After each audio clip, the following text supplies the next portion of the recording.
Vous le connaissez sans doute à travers ses films Bird, Le Majordome ou encore Le Roi d'Écosse. Le connaissez-vous en tant que président d'ONG? Forest Whitaker est en Seine-Saint-Denis. Aujourd'hui, il a décidé d'investir dans ce département. Comment l'acteur se retrouve-t-il impliqué chez nous? Comment compte-t-il travailler? Nous sommes avec le président du conseil départemental de Seine-Saint-Denis qu'il vient tout juste de rencontrer. Le Figaro l'a rencontré hier et donc a publié une interview exclusive. Comment prendre en compte les spécificités des banlieues françaises? Et voilà sa réponse. Je ne peux pas dire que je me suis sentie en Seine-Saint-Denis dans un environnement plus étranger pour moi que celui du Sud-Soudan.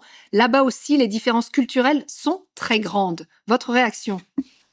Oui, mais vous savez, les différences culturelles sont très grandes, mais contrairement aux haineux, aux grincheux et à tous ceux qui entretiennent dans notre pays un débat public nauséabond, contrairement à tous les polémistes racistes, eh bien, lui, au contraire, il pense que la diversité de notre pays, c'est aussi sa richesse et que la France ferait bien de s'appuyer sur l'énergie, les talents qui existent dans ces territoires pour réussir. Le programme de Forest Whitaker à travers son ONG, c'est s'appuyer sur la richesse de la jeunesse d'un pays. Il le disait, hein, lui, il était issu d'un quartier très pauvre de Los Angeles. Il a vécu la violence, il a été lui-même victime d'agressions. Et c'est pour ça qu'il essaye d'œuvrer pour la jeunesse de certains pays aujourd'hui à travers son ONG.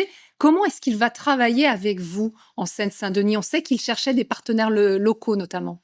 Comment il travaille. Contrairement à des fondations, l'ONG de Forest Whitaker choisit plutôt de développer par elle-même un certain nombre de programmes.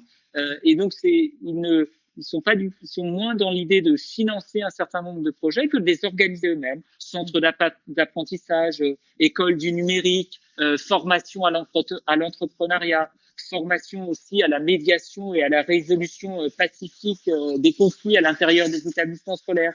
Mais c'est autant de pistes très intéressantes pour un territoire comme le nôtre. Une question un tout petit peu plus personnelle. On a bien compris hein, que c'était des solutions concrètes qu'il essayait de mettre en place.